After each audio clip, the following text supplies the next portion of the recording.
Good morning, good afternoon, and good evening. My name is Jack. Very happy that you're with me today. We're going to be talking about what's going on in lovely Canadian news. First big header is that the Michaels are back in Canada. That's Michael Corbett and Spavor have been in China detention center since about 2018, and really haven't been able to speak to very many people. Even our ambassador was hard to speak. It was hard for them to speak to him, and they've been there for quite some years. Very happy that they're home for their families.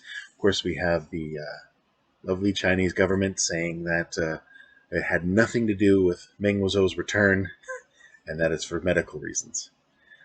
About 2 years after the pandemic has started, it's weird.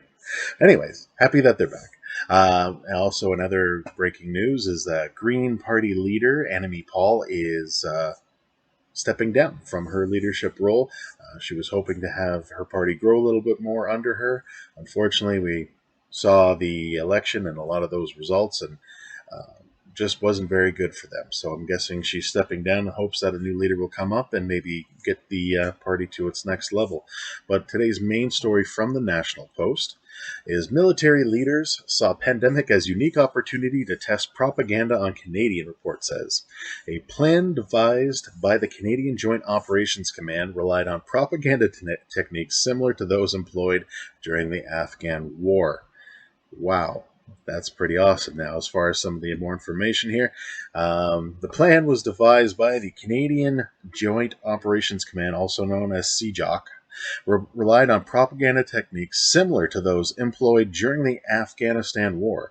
The campaign called for shaping and exploiting information. CJOC claimed the information operation scheme was needed to head off civil disobedience by Canadians during the coronavirus pandemic and to bolster government messages about the pandemic. Because we all know how rowdy us Canadians are. Very angry people. A separate initiative was not linked to the CJOC plan, but was overseen by Canadian intelligence officers, culled information from public social media accounts in Ontario. Data was also compiled on peaceful Black Lives Matter gatherings and BLM leaders. It's kind of scary. I'm going to talk in as far as a very plain voice as I can right now. I appreciate our government. I appreciate what they do, and I appreciate the armed forces. I think that trying to control Canadians with propaganda is wrong. Obviously, we see a lot of that in everyday, just not every day, through commercials, ads on YouTube, and everything else.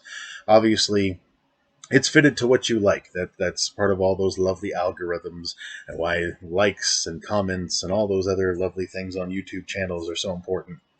But regardless of all that, I don't believe that it's okay to be trying to shape Canadians and who you want them to be.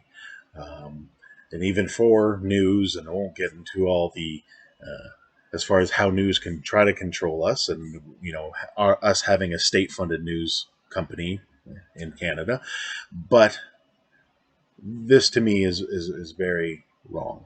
I believe, for the better part, Canadians are pretty patient, uh, wanting to work with you people, uh, but to try to shape who we are and how we feel about things is wrong. And obviously, a lot of extenuating circumstances with the coronavirus, but regardless, for me, that is just over the line.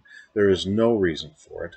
There is just no reason for the military in this way to get involved with Canadian lives. I appreciate when our military helps us for during natural disasters and everything, obviously. But when we have case studies like what's happening in Australia with all the rallies and all the really honestly police state things that are going on there, I would just be very worried that our Canadian government could try to go that way if they wanted to, and that some Canadians would just be okay with that. And I believe, unfortunately, there'd be a lot of Canadians too who would not be okay with that and might go in the same direction as some of the people in Australia are. Not that I would advocate violence of any nature, but when you try to control people, they fight back. I don't believe really anyone or any part of the world wants to be controlled. We fight for our free will for years and years and years. That is what Canadians have done. That is what Americans have done. That is what the entire world has tried to do, to get out from tyranny and be able to choose what we want to do with our lives. So I believe with the Canadian government, and apparently, if you read on further in the vehicle, I'll cite it in below, that they didn't really get any approval either from the actual government. They didn't believe they needed to, but they were just gathering and giving this information so they had something to help control or help guide the way that Canadians should feel the best way that they could. And for me, it's just outrageous. Should not be done. Again, I know I've kind of repeated that, but I was very surprised when I read this story. Well, as surprised as one could be with some of this stuff. But for me, that's it today. And again, I really appreciate you joining me. If you liked anything I said or found it interesting, please leave a like and a comment. And again, if you have any interesting stories that you find, feel free to put them in the comments. I'll check them out and maybe I can talk about them. Other than that, you have a great day. We'll talk to you next time.